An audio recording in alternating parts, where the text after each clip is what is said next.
Welcome to the Grow Your Law Firm podcast, brought to you by Pilma. This podcast helps lead lawyers to more growth, profit, and freedom. Here is your legal marketing expert and host, Ken Hardison. Well, hello, everyone. This is Ken Hardison, and welcome to another episode of Grow Your Law Firm. And today we have the pleasure and honor of having Christopher T. Anderson, who's an attorney, writer, thought leader, and relentless advocate obsessed with helping lawyers to have more successful law firms so that they can lead the lives they imagine when they decide to pursue this honorable career. Now, he is an entrepreneur. I talked to him before this. He only owns one law firm. He owns two, family law practice out in Colorado and a wage and hour law firm in New York City. So definitely an entrepreneur. And he, I told him, I remember the last time I saw him was a couple of years ago. We were on a experts panel on marketing and growing your law firm down in Atlanta. It was a big group, and I was impressed with what he had to say. And so some of the things you said down there, I want you to share with our group, our listeners. Yeah. And that is about the growth. And I remember you talking about, the three legs of growth, and so I'm going to let you, take it away.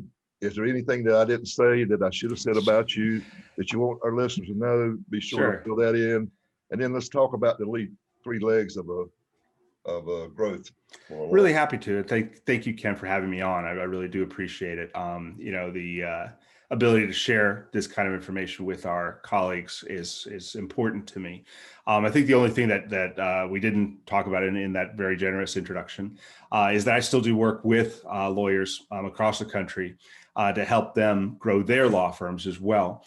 And more or less in specific ways. So I tend to work with them in managing particular projects of growth. I'm working with a mid-sized law firm, for instance, on an acquisition. That's one way to grow your law firm. I'm working with another law firm on completely overhauling their marketing intake systems.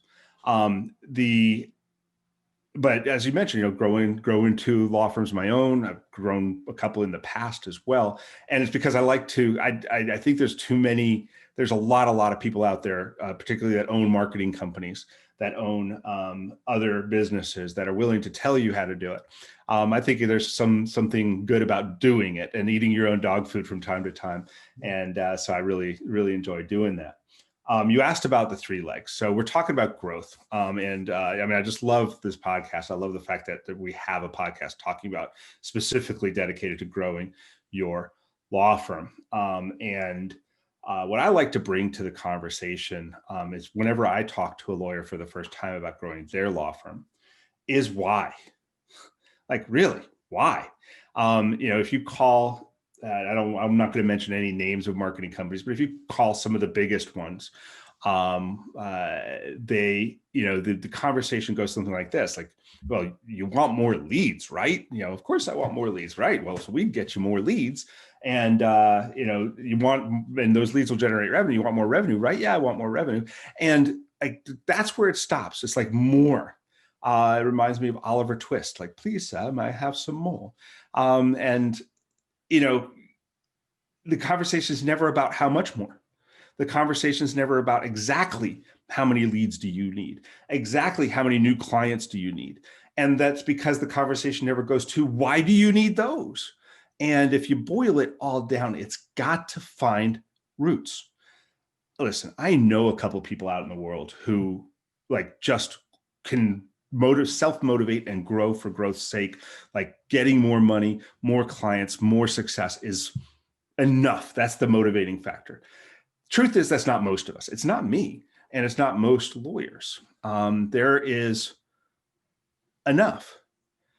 And even if there's not enough, if we don't clearly root our growth plans into something that's meaningful, then when the going gets tough, we all get going. We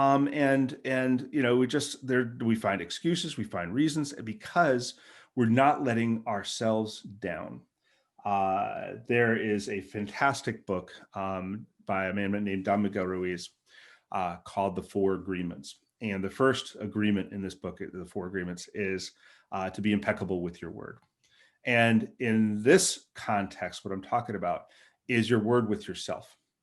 That if you say you're going to achieve certain goals or objectives in your law firm, you're going to increase the number of leads, you're going to increase the revenues, you're going to grow the firm to a definition of growth that you state out loud, then you have to keep that word. And when we start to not, the reason we start to not keep that word is because we don't make it specific. But then not keeping that word with ourselves becomes a habit.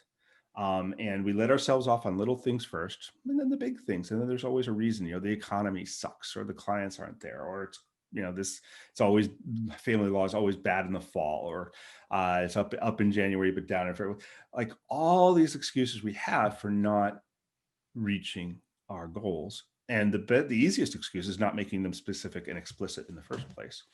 What I'd love to talk with you about today is how to make those specific in the first place, and then how to build everything else on top of these 3 legs of motivation, if you will, 3 legs of definition of successful growth of your own personal law firm. Right. If you think about it, they go in order, but like I was talking to you earlier, anything in the world is most stable. I've got one of these ring lights right in front of me. It's on, as you can imagine, it's sitting on a tripod. So that if I shake the desk, the ring light doesn't fall over. Anything. It drives me absolutely nutty. Like, why do restaurants have 4-legged tables? I don't know. I think it's so that they can sell shims to put under one of the legs to stop the water from spilling. If they would have 3-legged tables, there would be no problem.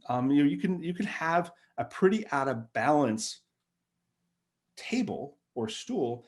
The legs don't have to be equal length. It'll still stand true. It will not wobble. And so I develop like all sorts of law firm systems. I always like to think of triangles. A good law firm is built of the triangle of acquiring clients, serving clients, and then managing the money that happens as the 3 legs of operating a good law firm.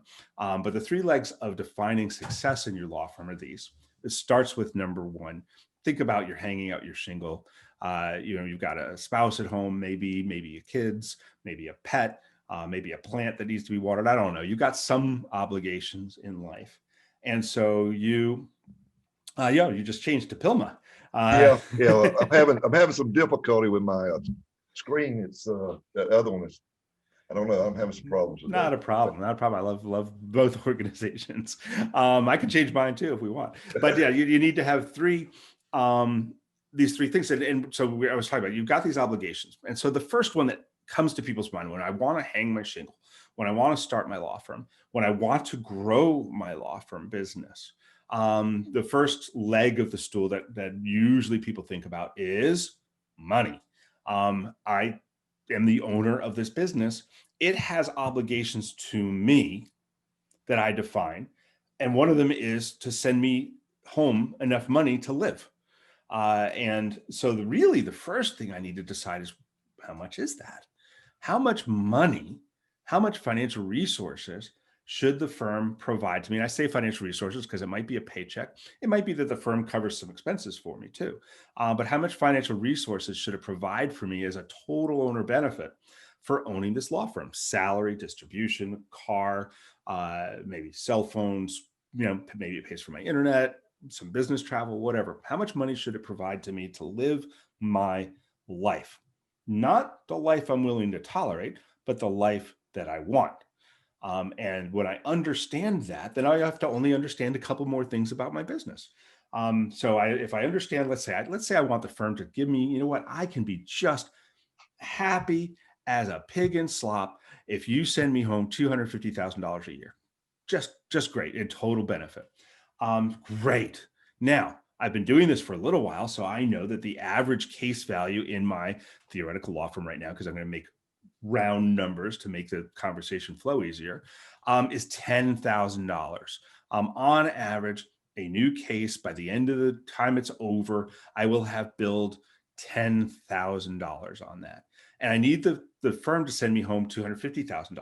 And I know that on average, or if I'm just hanging out my shingle, I can ask a couple other lawyers, but I know that my law firm is 25% net profit. Like for every dollar that comes in, down the bottom line is 25 cents. For everybody that's listening, that's pretty good.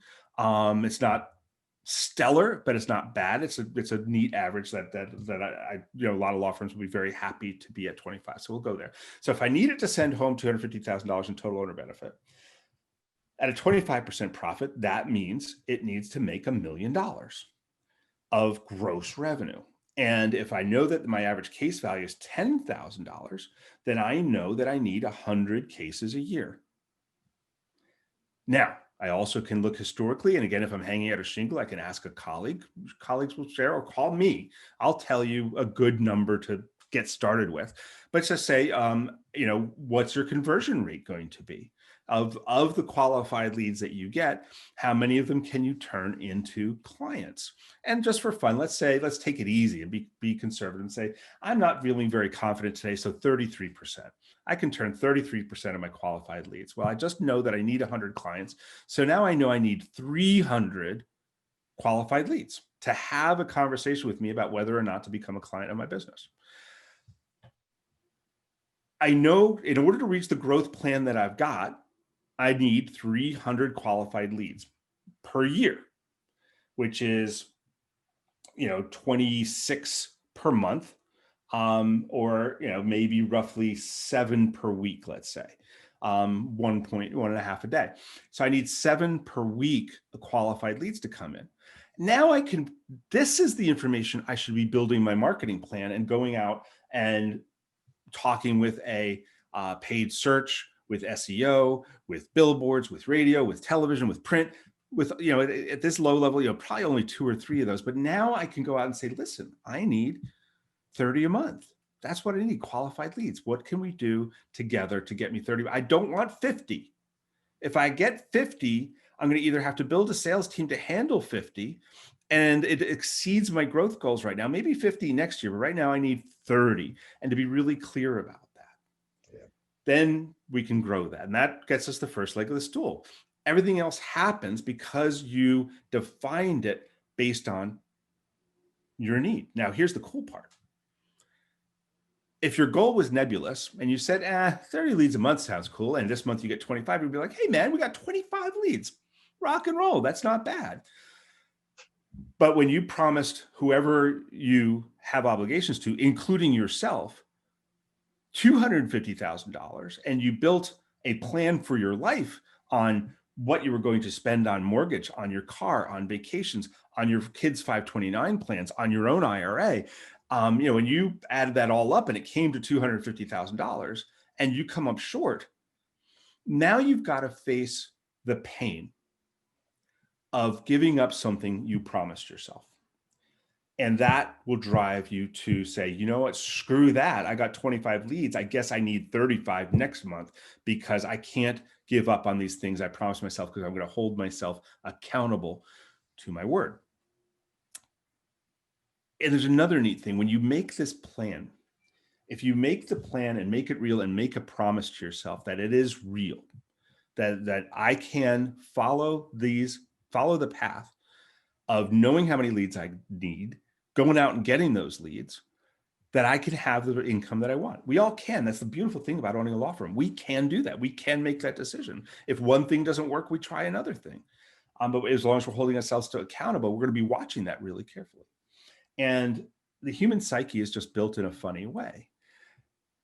We do not experience pain or loss when we don't get something we hoped we would. That's why when we buy a lottery ticket and we don't win, we don't usually go crying in our milk, right? We're just like, didn't win. Can you fly a bit, right?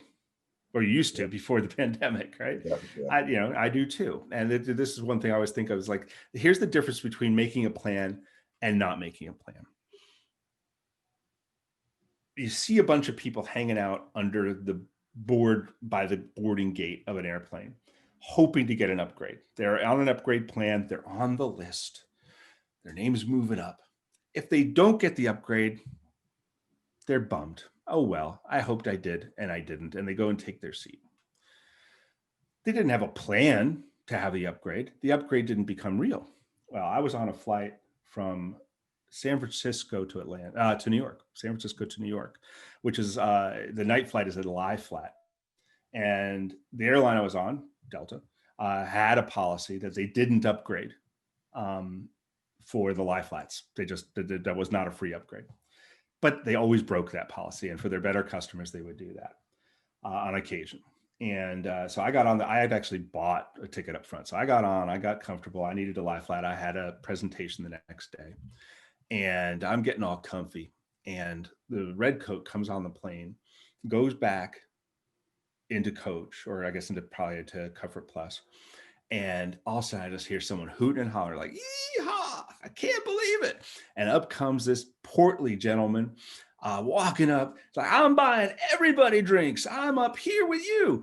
And he comes up and he takes his seat and he's so happy. He'd been one of the guys waiting.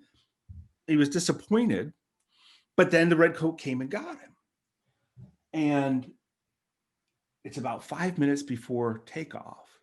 And the red coat comes back on and walks up to him and says, "Sir, I am so sorry, but the person who bought this seat actually did end up showing up. I'm going to need you to take your seat back in Comfort Plus." Oh my gosh. Well, I think everybody that's listening understands that the language this gentleman then used was not the language of someone who was mildly disappointed. He was ticked off and he was going to let everybody know about it. And when we think about it, the two situations, waiting at the end of the board and not seeing your name make it all the way up and taking your seat in coach, and this guy who also hoped he got an upgrade, but ended up not getting an upgrade, the situations are identical, except for one thing. In one of them, it became real. And then when it was taken away, he experienced pain and a feeling of loss. And it's that pain and a feeling of loss that when we make specific goals and tie them to things that we want and we promise our spouses, our dogs, our cats, our plants, or ourselves, when we don't get them, that loss will drive us to try something new, something harder, but not give up. When the going gets tough, we stick to it because we made a commitment. That's the first leg of the stool. I'll take a breath. I don't know if you had any questions. I know I can kind of get on a rant here. I was going to say, you were talking about, 30 versus 50. One of the mistakes I made early was when I decided I wanted to grow a law firm. I'd been in practice probably 7-8 years, and I went out and borrowed a $500,000 line of credit. And I went from taking 20 cases in a month to 120 cases overnight, like within 30 days. And wow. It almost bankrupted me. Yeah. And so, when you talk about growth, sometimes you got to be careful what you wish for. And it was one of my probably best lessons I ever learned in my life as far as growing a law firm is that you got to have the infrastructure and everything set up, and you got to plan for that stuff, because it just I didn't think it would go that fast, Yeah, and it can. It just did. I mean, and it was crazy. So yeah, getting everybody thinks it's not magic. Like you do the things that you need to do in order to. If you talk to really good marketing folks or do it, just figure out how to do some marketing, pick up a couple of good books. Like you can get however many leads you need. Yeah, that's not the hard part. But like you said, you then make a plan.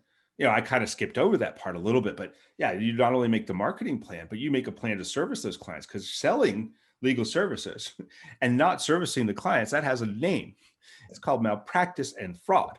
And we don't do that. And you do have to make that plan. So yeah, you need to know how many you need, and you build everything up for that. How many people it takes to service that many, et cetera. So that's, I'm glad you emphasized that point. So then we get there, right? We got that 250. And, when you get to 250, you might learn about some things that make you want to grow your law firm the next year to 350 of take home income, or 400 of whatever, because you learn things about yourself, you learn things about the world, you learn things about life, and your needs may grow. If they do, great. If they don't, great. No big deal. It's just, that's not the only thing. So the second leg kicks in, right? The first leg only takes us so far. And unless you pay attention to the second leg, you're not going to have a very happy life, because that second leg takes care of what the first leg ignored, because you just talked about how much money you need and how much qualified leads, and which leads to sales, which leads to producing work. And then the next thing you know don't know the name of your kids, or they don't know yours. And your dog doesn't recognize you when you come in. Your plants don't, they're just like, they're looking for the housekeeper. I mean, you're disconnected. And so the second leg is making a plan, just like the first one, for how much time you're going to spend working in the law firm business. Because that then defines, because listen, we can make it more I talked about profitable. Some people fool themselves into thinking if they work 70 hours a week, their law firm's more profitable. It's not. It's just that they're really working their main associate to death and underpaying him or her. That's not more profitable. That's making profit out of sweat and out of tears and out of abuse. And when we decide how much time we want to work in the business, then we have to have other people do stuff, which reduces profit, which means maybe now if we only want to work, listen, you know what? I've got some people I work with that just made the decision. I want to work 30 hours a week. I don't know how to work 30 hours a week personally, but they want to work 30 hours a week. Okay, that's fine. We just have to adjust to profitability, get some other people in, and then adjust how much revenues we need to still deliver you the money you want. And that increases the number of leads, et cetera. But so we use that second leg of the stool to make sure that you have the time committed to work in the law firm and give the business the time that you promise, but then take the time that you promised yourself back to work on the business, on planning. That's one thing. And then certainly to do other things in your life that give you joy. There's other things than this.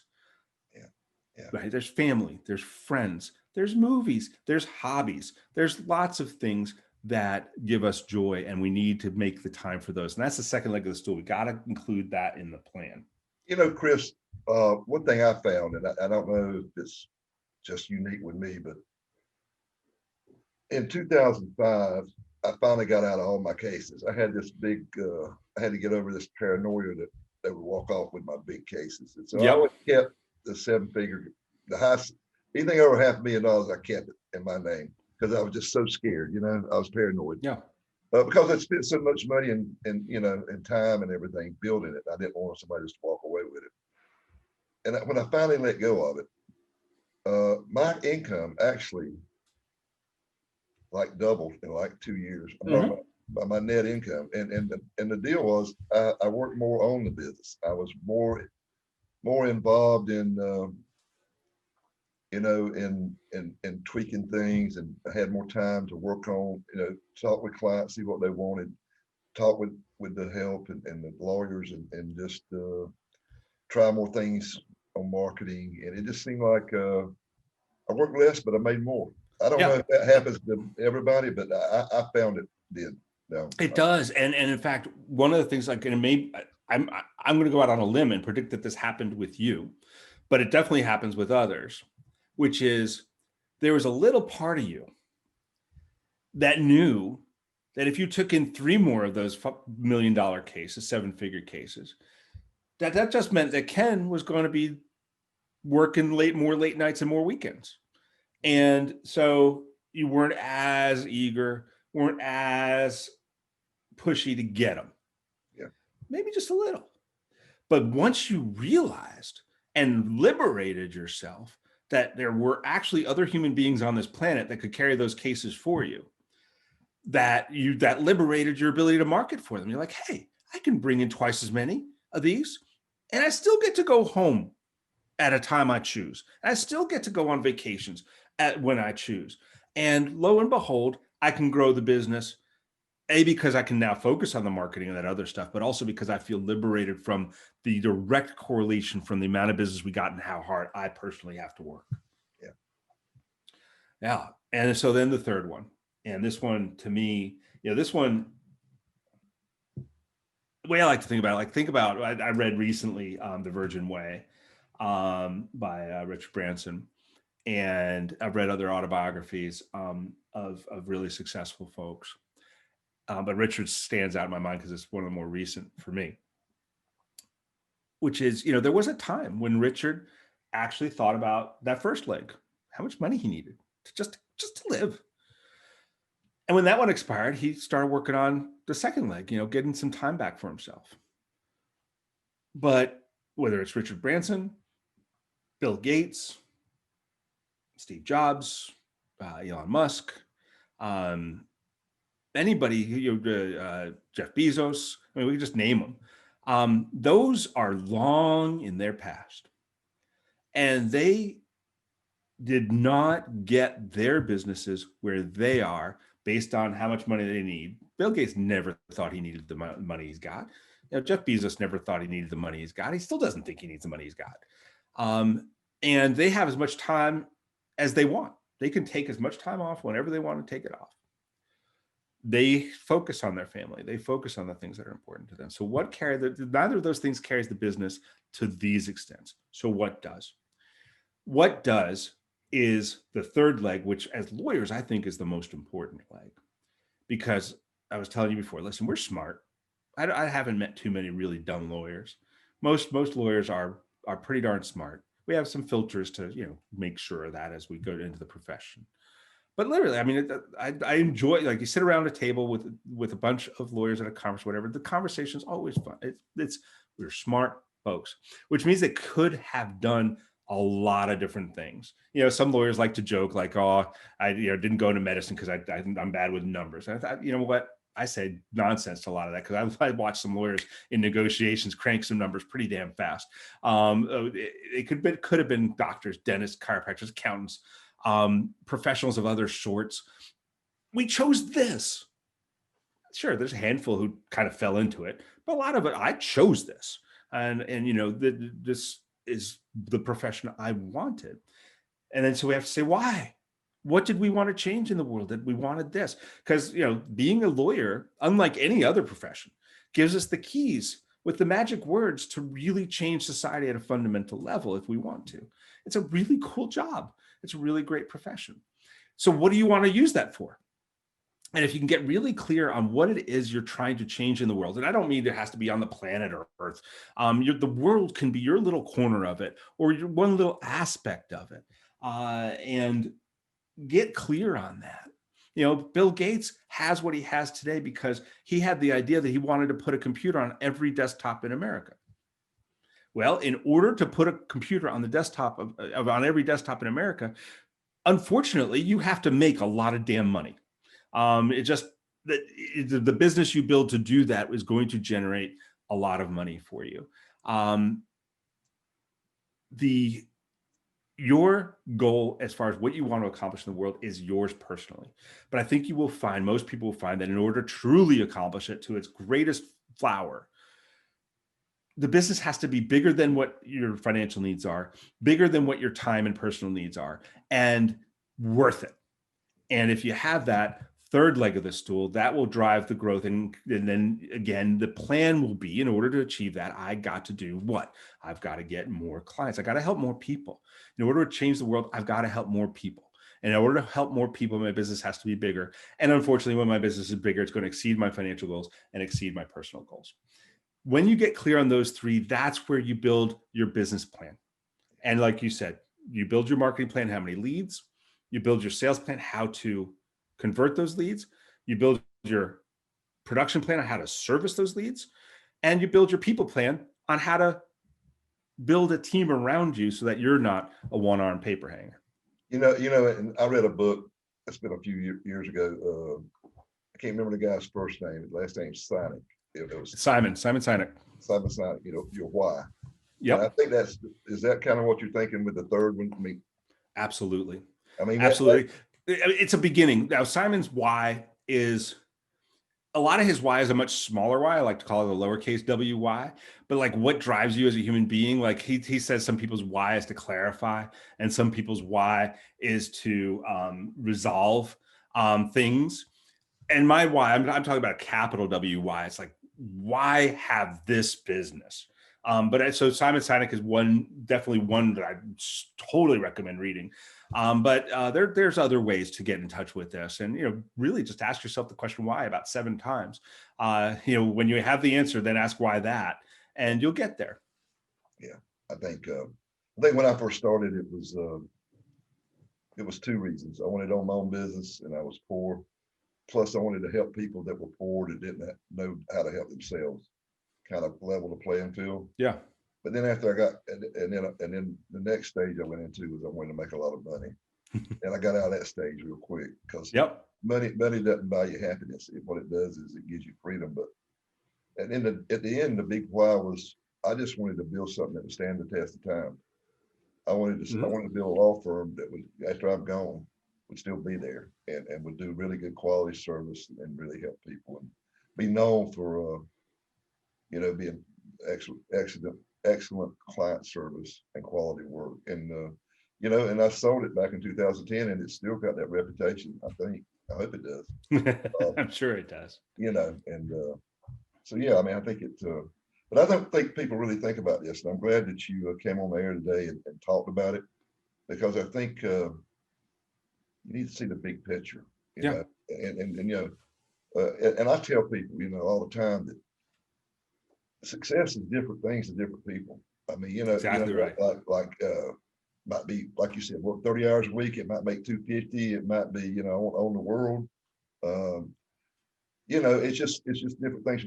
My definition of success now is doing what I want to do when I want to do it with whom I want to do it with. That's kind of vague maybe, but I think it's. No, I mean, at the end of the day, that's really the bottom line. I kind of. But in your head, what you want to do. Yeah. And in your head, when you want to do it.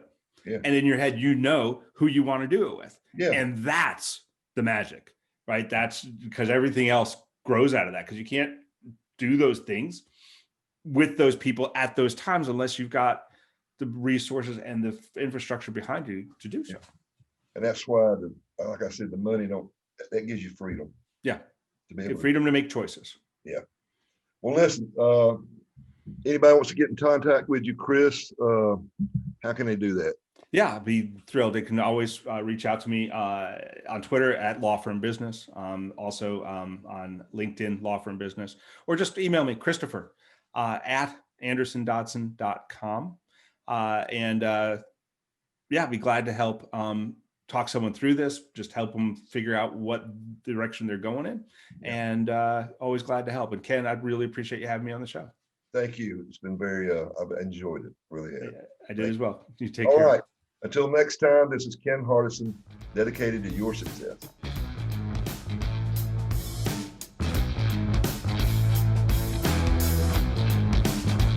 You have been listening to the Grow Your Law Firm podcast, the podcast that leads lawyers to more growth, profit, and freedom. Go to growyourlawfirm.com to find more ways to market and manage your law firm. Please leave us a rating and review wherever you listen to your podcasts.